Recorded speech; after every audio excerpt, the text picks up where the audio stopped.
Welcome. It's the ACC Guys. I'm Mike, that's Steve, and we're here to give you the power rankings on our first episode of many that are going to be happening for what's left of this season, going into the off season. We're your stop for everything ACC, and we're here to do it. And first off, we're doing the power rankings, and I'm just going to roll right into it. We're going to discuss real quick with Steve on how we actually handle the power rankings so you understand what we're using to actually come up with this. Sure. Thank you for that wonderful introduction, Michael. And of course, as always, most power rankings are going to be based on some kind of statistical factors. For us, I like to focus on offensive and defensive efficiency. So there's several factors that go into the offense and defensive side that ranks basically how efficient I think the teams are in those areas. So when you hear us talk about offense or defensive rankings, that's what we're talking about. Is part of the formula being spoken about. Other key parts of this is going to be strength of schedule. Strength of schedule to me is a big factor. I want people to be able to really know the strength of schedule is going into this at a heavier weight than other polls. And then there's other smaller factors as well that are added in to help us come up with these numbers so we can get some good solid rankings. And honestly, I've looked at some other websites, kind of peeked at some of those rankings, and our rankings are pretty spot on with some of those, and without even trying. So no tweaking needed. The formula seems to be working pretty good. I'm just going to keep rolling with it. And with that said, maybe we start out with the bottom of this formula. Oh yeah. We'll go ahead and start off. We got Virginia Tech all the way at the bottom. If you're surprised by that, welcome to college football. Uh, they just haven't been a good team. They're not efficient at all. They take quite a bit in penalties compared to the rest of the ACC. They're just even when they do get something going, they shoot themselves in the foot. I mean, you saw what Georgia Tech did. What more can you say about it? It's Virginia Tech. I'm sure you got better input, I mean, Virginia Tech but fans would even agree. I mean, there if there's a place lower than 14th, that's where their team should be. Like, I mean, they're really they are at the bottom of the ACC. They're not moving. Now, there's no chance they're going to move up. Unlike the next team we'll talk about, we'll go ahead and move forward to the 13th ranked team in the polls, which is Boston College. Boston College is a team that is improving over the last couple weeks. They just got a huge upset win over NC State while being a 19-point underdog, which, of course, we on the show took BC to cover. Definitely did not take them to win because, no. I mean, Who would have? how many people would have taken that upset? Yeah, right. Like you got this BC offense that's reeling this year against NC State's defense was arguably the best outside of Louisville in the conference. Like this is a defense that's just nasty. They get after it. They got the best linebacker play of any team that I've seen this year. Period. I don't think there's a team with a better linebacking core than NC State. And for Moorhead to pull it together and to do what he did, now you got to give a lot of credit to the wide receivers of Boston College. They've been stepping their games up. And I mean, Zay Flowers, we already knew was a beast, but to have the rest of that core kind of step up and really show what Boston College can do, it's nice. It's just you're missing one thing, and that's running backs. That's a running game. I wouldn't necessarily put it on the back themselves. I just think that the offensive line issues add to that. Oh yeah, well, injuries have definitely hurt them on the offensive line, and it definitely has been something that has uh, hurt their production, which is why they're the worst rushing team in the country, at only about 70 yards rushing a game. So this is a team that really there is chance for them to move up in the rankings, unlike Virginia Tech. So look for them to maybe start pulling themselves a little bit out of the cellar. That's still probably going to be in the cellar, but I mean, they could be in a better ranking spot in the cellar, as there's some other changes coming. Because Virginia at number 12 is a team that Boston College could end up passing if they continue to improve on offense because Virginia's offense just seems to be stagnant and not seeing any improvement. I don't know, we're not seeing any movement forward for this team. We're also not seeing, overall, like their defense is still about where they have been all year. They get after the quarterback. That's about it. I mean, they're an average run stopping defense. They're an average pass stopping defense. I mean, there's nothing spectacular about Virginia. But if you look at their games, they do play a lot of close games. It's just, unfortunately, their offense just doesn't put up any points at all. It's just not there. I mean, there's no real run game there. I mean, Brandon Armstrong got off to a hot start against Pitt, but that was in favor of the Pitt defense. 2 pick sixes. But, I mean, what more are you going to do? Virginia is just, they're having themselves a tough time in football this year. And it's tough to see. I really don't see them getting any better. I think they're at a good spot there at 12. And they may drop down more. I mean, they still got Virginia Tech coming up. One of those teams is going to help themselves out. Maybe Virginia Tech can pull itself out of the cellar. That is going to be a good, bad game. It's going to be close. and I'm sure both sets of fans are just like, you know what, as long as we can beat them, at least we got something of a year. So, even if Virginia Tech beat them, I don't know. The cement is on their feet is quickly drying. So yeah, they might be sunk to the bottom already. Yeah. So, but next we have a team that most people expected to be in this position to start the season. They kind of came out a little bit flashy after they made a coaching change, and that's Georgia Tech at 11. They got a better defense than what it would seem, but there's just, especially right now with Sims being out or having been out, that's a team that just offensively is they're one of the worst in the ACC ranking wise. But they don't make a whole lot of mistakes as far as like penalties, like dumb mistakes that cost them the game. They don't hurt themselves. They just don't execute at a high level. Yeah, and honestly, they probably be the number one team in penalties per game. They're probably one of the least penalized teams in the ACC if their head coach had been fired sooner. I mean, that's really, since the interim head coach has taken over, that's the one focus of the team that has gotten better.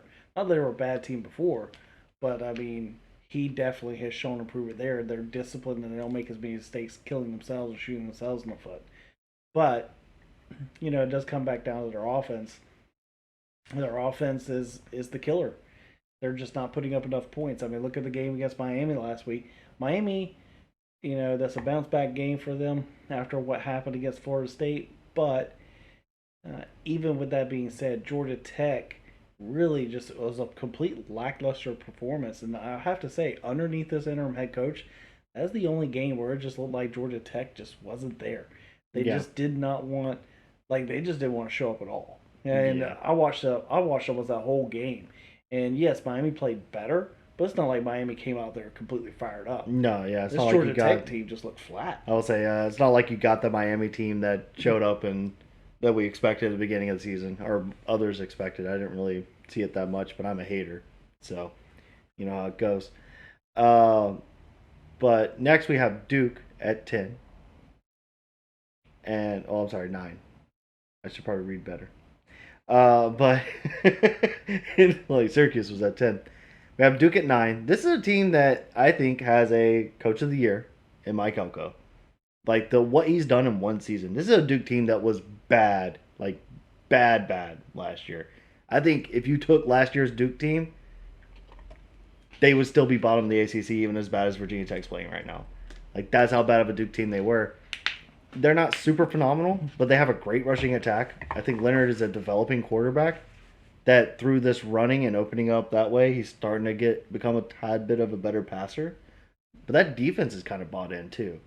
It doesn't really show in the rankings because the talent isn't quite there, the depth isn't there. But this is a team that could make a difference in the future. I think Elko has proven himself as a head coach in the first year. Oh, I definitely can agree with that. I did skip a little ahead, but we can go ahead and talk about both at the same time. Syracuse is at number 10, and Duke with Mike Coach Elko, definitely Coach of the Year, and they're in the middle of the pack, and that's not a bad place to be. They were 8th in the ranking last week. They're 9th this week. That's only because statistically there wasn't much movement for them. Meanwhile, Syracuse plummeted past them to fall to 10th. Syracuse was 7th in the power rankings. And honestly, when I did my first power ranking, Syracuse was on a hot streak, and they were like number 2, number 3 in the power rankings. So Yeah. they have plummeted down the power rankings as injuries have decimated this team. Yeah. They're missing some of their best corners, D linemen. They're missing Schrader. Schrader comes back, still doesn't look that great. I Yeah. mean, FSU just throttled them in that game as they continue to just have their woes where they don't have the depth to compete with other teams in the ACC. They need their starting core. Their starting core is their focus. And Yeah. honestly, I'm surprised that Syracuse got out to the 6-0 start they did, considering they lost over the last couple of years 2 great receivers to the transfer portal, and they really haven't replaced much. So this is a team that it doesn't surprise me where they're at. And then Duke being just above them, like I said, that's because of Syracuse plummeting. Duke's not really moving up or down really in this poll. They're just kind of sitting in the same spot where they've been. Yeah. There's nothing overly impressive about this team. And you have to look at that as because everything is Riley Leonard. Yeah. Riley Leonard is Duke. Like, he is their lead rusher, along with being their quarterback and their leading passer. I mean, Yeah. he does everything for this team. And honestly, if you watch the game 2 weeks ago, you could tell. Riley Leonard looked like Shipley running the ball. Like, that dude Yeah. put his all into every play, and he's the reason why Duke won that game. And there's been a lot of games like that this year where Riley Leonard has been the reason why Duke is winning these games. He is putting everything he can into it to propel them into those wins. Yeah. I give a lot of credit to Coach Elko. Yes, I mean, he's definitely changed the culture for Duke, considering that no one would have expected Duke to even be middle of the pack. And possibly by the time the power rankings is over, this is a team that could finish even as high as maybe even top 5 in the power rankings for the ACC. I mean, they are a team that keeps shuffling around. They play good, and it just depends on how strong they finish the season. Yeah. Yeah. And I realized I skipped Syracuse there. I mean, the only thing I could really add about Syracuse is, I mean, like you said, injuries have decimated them. Especially this last game against Florida State, like, you can see it. I mean, just completely getting out. I don't think I've seen a Baber defense get out physical that badly, and that was insane to see. I mean, you had Florida State wide receivers just beating guys on the outside one-on-one, just running straight through tackles and just being more physical than them.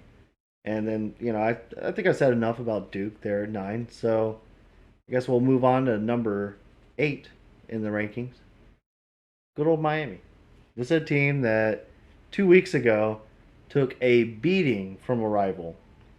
The largest margin of victory in the history of that rivalry with 42 points, 45-3 loss. And they come back out and they show some fight this week. I mean, they beat up on. I mean, it was Georgia Tech, but they beat up on them. They did what they did something you haven't really seen out of them this year. But by no means do I think like Miami is turning it up and they're going to be that team that everyone was raving about.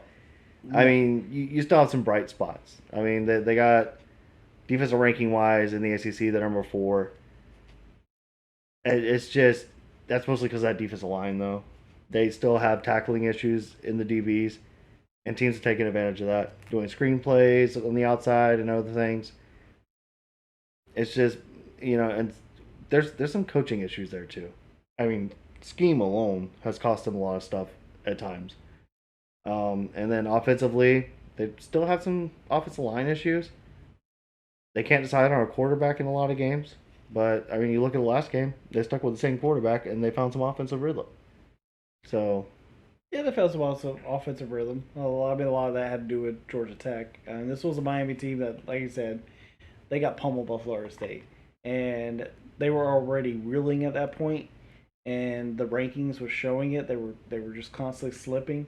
They were down to 10th in the power rankings last week. So, I mean, they were really starting to drop low for a Miami team. So coming back up to 8th is a good, strong move for them. It really just comes off this performance against Georgia Tech. But, how much of it is Georgia Tech? Because Georgia Tech's done this all year. They have games where they completely just have a letdown game. Somebody blows them out. And then they come back and they upset somebody they shouldn't beat. So, I mean, this could be a thing where Miami stats could have been padded a little by that game, which did change the rankings a little. But overall, I mean, they're where they need to be. Miami's a middle of the pack ACC team right now, close to the bottom, close to that seller point, but they're not quite there.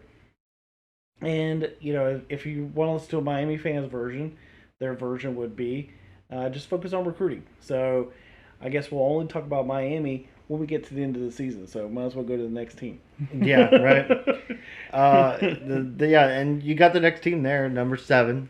You have Pitt, which Pitt has just been like such a weird team to watch, especially now that we're trying to cover them. It's one of those teams like I think Clovis isn't a bad quarterback, and at times he's shown that he can be pretty good. But other times they can't protect him, and he makes a lot of mistakes. And then it's that Pitt defense, that Narduzzi defense, where it is super risky, and it's been paying off a lot for him over the past couple of weeks. When you talk about Slovis, the only thing I can think of is that uh, he's a perfect 1-for-1 ratio. Yeah, for every touchdown he throws a pick. So Yeah, it's 6 touchdowns, 6 picks. It's not pretty. I mean, he gets the ball down the field when they need him to sometimes, and that's why I'm honestly on third down conversion rate is kind of average for them. There's nothing special about this team other than the fact that they have the best running back in the country. Everybody keeps talking about Kroom, but a guy who statistically is up there with him and is beating him in a lot of statistics is Abanikanda.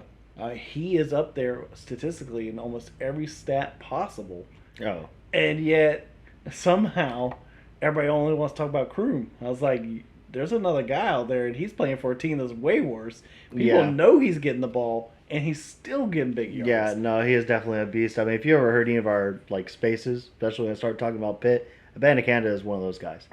He is that dude. He just runs with such ferocity, and he's a good back, a great back for Pitt, and he's definitely going to be up there. He's already playing. I think he's already passed Dorsett's record, hasn't he? Or he's right there at it.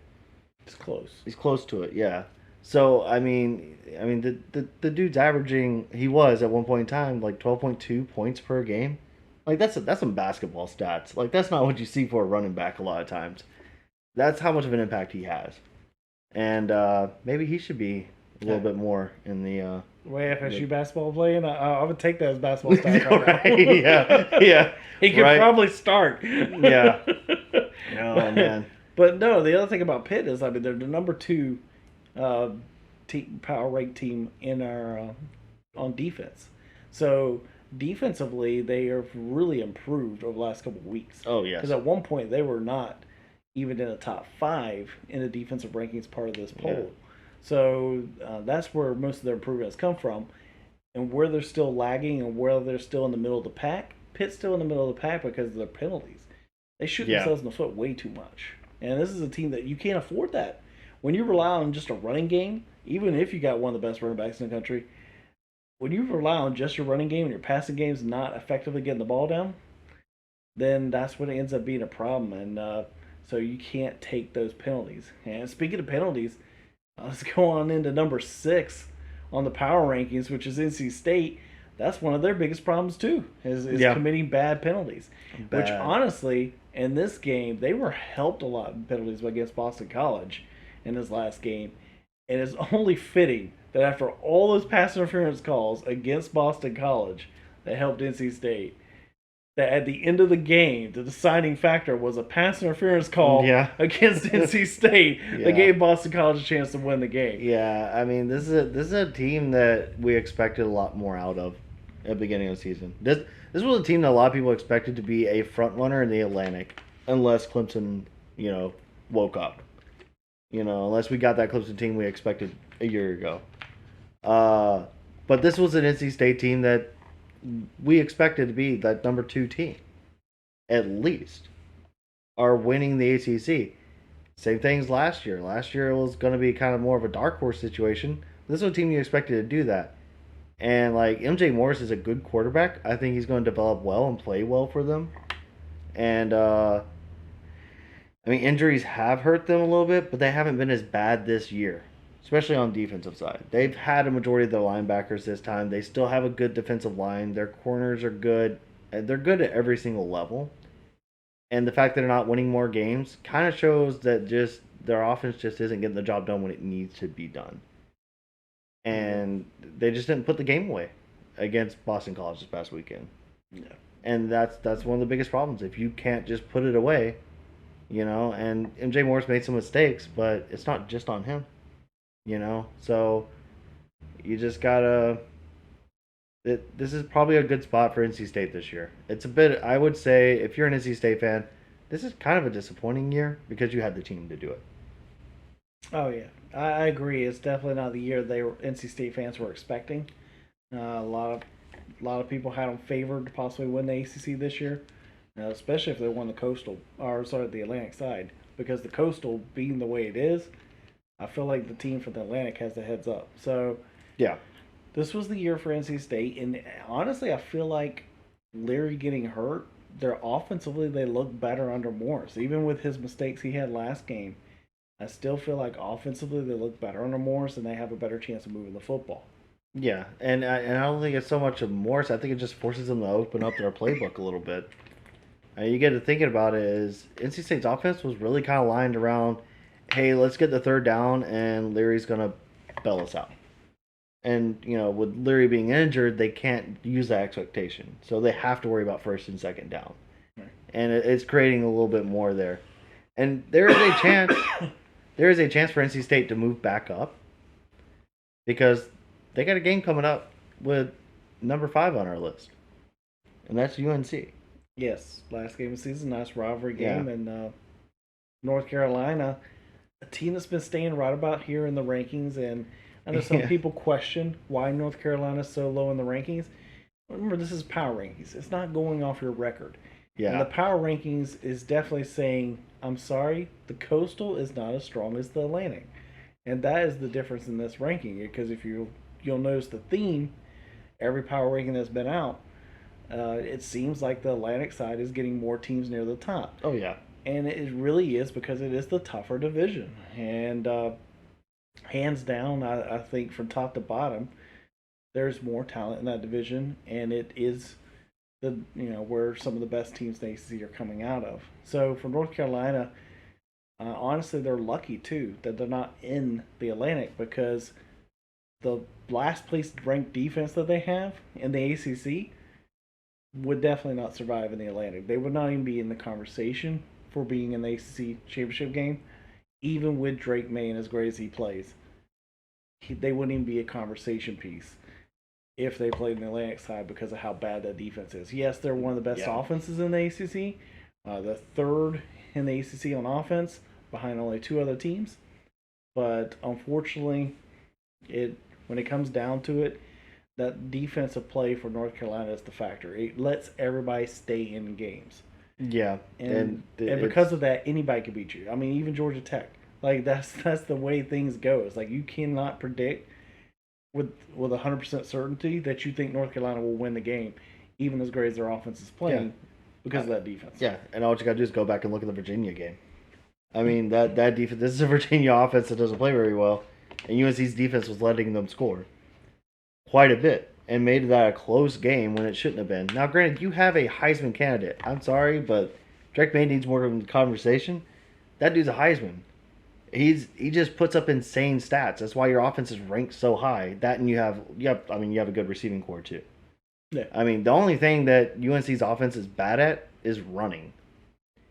And I mean, what does it matter when that's being taken over when you have guys like Josh Downs and Drake May and so much other, like, you got freshman talent that's showing up in wide receiver. So it's a solid team, but you're not going to get, with a defense that's bad, it's the worst defense in the ACC. You don't need rankings or any of that to know that. Like, you just watch them play and you're like, this is a bad defense. Now, granted, they went after Wake this last game, and that was a really tough game, and UNC pulled it out. But that defense it gave Sam Hartman a hard time. He's been having a hard time. And that kind of pushes into the next team in the ranking. At number 4, we have Wake Forest. And this is a team that's probably another one of those, like NC State, where it's almost disappointing because you expected more out of it. But I think this is a good spot. This is where I expect Wake Forest to be. Kind of that top end, right outside. Not quite winning the Atlantic because I didn't think they were capable of beating Clemson anyways. Because they couldn't do it, they couldn't do it last year either. Uh, and Sam Hartman's had some rough weeks, but I think he came out.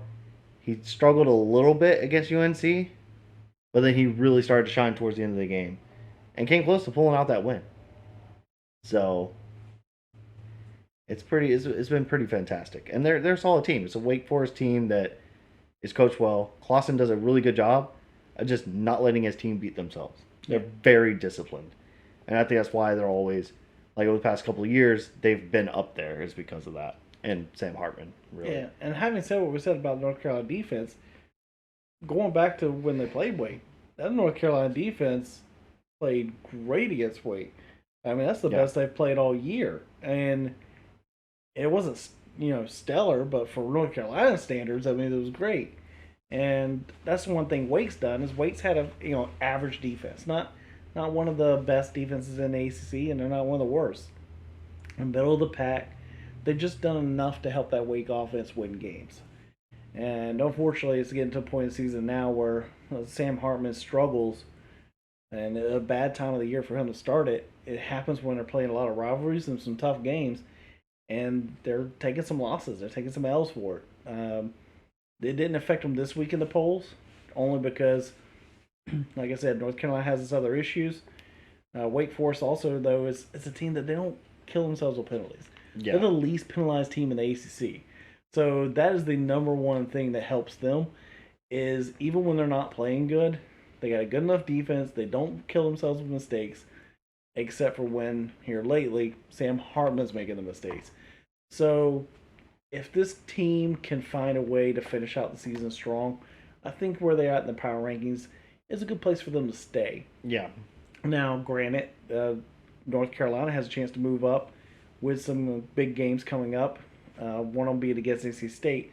That's going to be a huge game for them and help their strength of schedule out, which could help them in the power rankings as well. So, I mean, there's could be some movement coming soon between those two teams. But as far as some of the top teams, it's going to be hard to catch them. They're putting up some great numbers. And let's go ahead and go to number 3, which is Louisville. That's one of those teams that's putting up numbers. They're one of the ones that started Wake's skid. Like, they annihilated Sam Hartman. He has not been the same since what Louisville did to him. Yeah. And Louisville, in our power rankings, they're the 4th best offense in the ACC. They're the best defense in the ACC. They created the most turnovers in the ACC. Yeah. They were leading the country in sacks and leading the ACC, but Pitt just passed them by a sack. So now they're not leading in that, but they're still one of the top teams in the country at it. And this is also a team that, one thing that does hurt them, they're one of the bottom teams in penalties. And they just don't do a very good job at, avoiding those stupid penalties. And that hurt them a lot against Clemson. Yeah. And that's one of the bigger things with, like, this defense is playing lights out right now. I mean, it 8 turnovers in a game. Like, they just tore up Sam Hartman. And they kept on doing it. They were leading the country in takeaways. But they, like, offensively, especially this last game, this was a tough loss for them. They were on the road. They were at Clemson. And the worst thing possible could have happened. Malik Cunningham gets injured. Like, you were already struggling offensively against this Clemson defense. And that injury made it worse because you might have had a chance coming in the second half, making some adjustments and really putting it to Clemson and pushing it because that defense stepped it up against Clemson's offense. They caused some turnovers. And it just, without Malik Cunningham, this is a different Louisville offense. So we'll see how they do coming into this next week and everything else. But I think they're in a good spot. I think they'll stay around that 3-4 range, maybe 5. But, I mean, they're a solid team. They turned it around since the beginning of the season. Beginning of the season did not look that great. You should have beat Florida State. And you dropped that game because of penalties. And because of just bad mistakes. So, speaking of which, number 2 on our list, we're going to go ahead and move on to Florida State. That's right, Florida State Seminoles. I mean, what more can you say? This definitely is deserving of them being in the power rankings at number 2. The way they've played the last couple weeks, looks like the Florida State of old. When you play the bad teams in the conference, you dominate them from beginning to Yeah. end. And this is a team that, if you watch the film on those games, they're not even playing their best football. The No. FSU's still making mistakes. Yeah. They're still not consistent. And if this team was playing their best football, dare I say they're the best team in the ACC, hands down. Yeah. So, I mean, there's a lot of talent, and Noel fans be happy. I mean, it's not just a word Noel fans. Noel fans be happy because the numbers don't lie. The rankings themselves see it in the numbers. Florida State's one of the most balanced teams in the ACC. They're tied now with Clemson for the best offense in the ACC. And defensive rankings, they're third, and they're number one on opponent. Strength of schedule. They're the only ACC team that's in the top 25 in strength of schedule. Yeah. No other ACC team is even close to that. Yeah, I mean, everybody coming into the season, everyone was like, I think the over/under was at 6.5 or 7.5, one of the two, depending on where you looked. And most everyone was like, this is a team that's probably not going to make 7 wins. Look at their schedule. They play LSU. They play Florida in the auto conference. They're playing Clemson, Wake, and NC State all in a row. And it just didn't look that good. This is a team that came out. They were 4-0. They did have that 3-game skid because of injuries mostly. Like, injuries do make a difference. And now they've gotten these guys back. They've dominated Georgia Tech. They dominated Miami. They dominated Syracuse. This is a team that's playing really good football. And, like, I like to try and remove my bias when we're talking about this because we're dealing with the whole conference. But it's kind of hard to do that when they're playing this good. I mean, you have everybody talking about, like, this could be a 8-9 win team. And with a bowl game, possibly 10. Like, that's a crazy turnaround considering you didn't make a bowl last year. You didn't make a bowl the year before. Like, this is a team that's been hurting a lot. But Mike Norvell has these guys playing. And if there was going to be an argument for someone outside of Mike Elko, Norvell might be that coach for Coach of the Year. But, I mean, it's just, this is a Florida State team that's playing really well. I think if as healthy as they are, I was watching something earlier. One of the guys mentioned, like, almost like Florida State fans, you kind of wonder if, like, your injury problems would have flipped. Where you were healthy in October and now you were injured. Like, how many wins would this team actually have? Like, would they could possibly still be undefeated, and no one would be talking about that going into the season. I agree. So it's definitely one of the better teams in the ACC right now, easily. I think if you're in the Coastal, it would be Florida. Like, with what it's changing to next year with the top 2 teams, I think we would have a Florida State Clemson matchup. It would be a good possibility. Yeah. It would really depend on North Carolina beating NC State. Beating NC State. And then they'd have to lose to Georgia Tech. Yeah.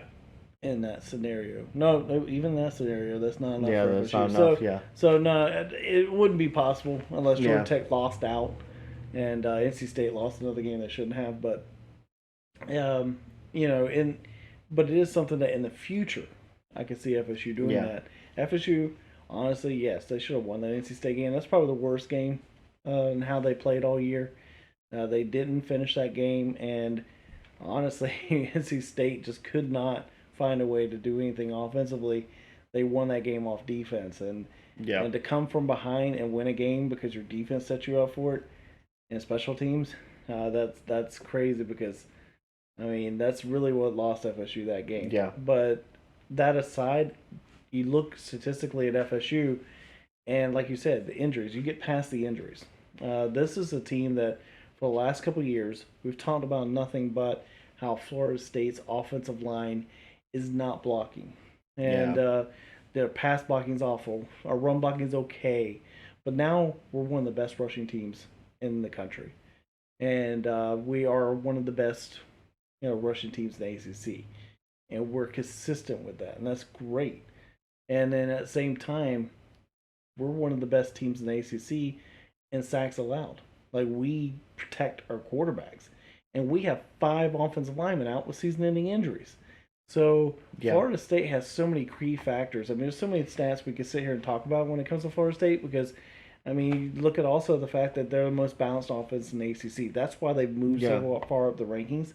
Is not just what they're doing against these bad teams. Even before those games, FSU was starting to become the most balanced team slowly in the ACC. yeah, They're the team that shows that they can pass and they can run and they can do both effectively. yeah. And And they that's what's play. separating them from a lot of the rest of the Yeah. pack. Well, I think the biggest thing right now is they're playing really good complementary football. The defense is giving them good field position, and the offense is actually taking advantage of it. Yeah. And that is a huge change. And you're seeing a team that's putting the game away fast. I mean, these past couple of games, never going into this season, I think as a Florida State fan, I would be sitting back chilling in the third quarter, probably looking at some other games a little bit longer because Florida State's pretty much already won the game. Yeah. Like that's you didn't expect that coming into the season. But we are going to move on to the number one team in the power ranking. Surprise! It's the team that's already locked up the Atlantic. It's a team that's probably going to win the ACC, and that's Clemson. Now, granted, this is not a perfect Clemson team. This is a Clemson team that took a beating from Notre Dame, and it could bring up questions. I don't know if we could discuss it afterwards. However, it almost brings up questions as to how weak does it make the ACC look across the board when it comes to college football playoff and everything, because I don't see Clemson getting back into there. But this is a Clemson team that's been playing like their defense is still playing well, and DJ has shown signs of being a better quarterback, but they're also still making some of the same mistakes. And I mean, you got Shipley, but if Shipley's hurt, I mean, we saw that against Louisville. There were periods where Shipley was either injured or something and couldn't play, and that offense just looked flat. So it's they're the top team because they're putting up the stats, but how much longer is that going to last? Like, is there a changing of the guard coming, or is it that Clemson's just having some rough years? I don't know about a changing of the guard. Same as, Clemson and Alabama have more teams that can challenge them now. And because, you can look at Alabama, it's the same thing. Just like Clemson. Both of these teams have been powerhouses for the last couple of years, and they've been the teams that everybody's been trying to catch. Now they're showing kinks in their armor. Clemson more than Alabama because Clemson lost a lot coaching, a lot of coaching. Yeah. So that is something that Dabo has to really work hard to replace and get that consistency back. And it's not just that, but it's also quarterback wise. I don't think that they have a quarterback on this roster that is an answer. Everybody keeps saying that bench DJ, but I don't think there's another quarterback on this team that can play any better than DJ. DJ's size alone makes him a mismatch for teams. It makes their Clemson run game better. Yeah. And they run the ball better when DJ's in because if they include him in the run game, they're more physical. So, Yeah. I mean, at this point, I don't think there's anything you could do for Clemson to make yourself better than what you currently are. Well, This is a team, though, I think easily wins the ACC, though. I don't think North Carolina, their offense is great, but you're not going to outscore Clemson with that defense. no, So you're not. that's a game that I think North Carolina may go into a championship game, and the ACC championship game may be a 20-game blowout or a 20-point blowout. So Yeah, it's oh man, and that's something that it would be nice for North Carolina to pull it out because I think if North Carolina wins out and wins the ACC, they could possibly be like that team that sneaks in because I think there's some real chaos coming in when it comes to the playoffs. I mean, it's just setting up that way right now.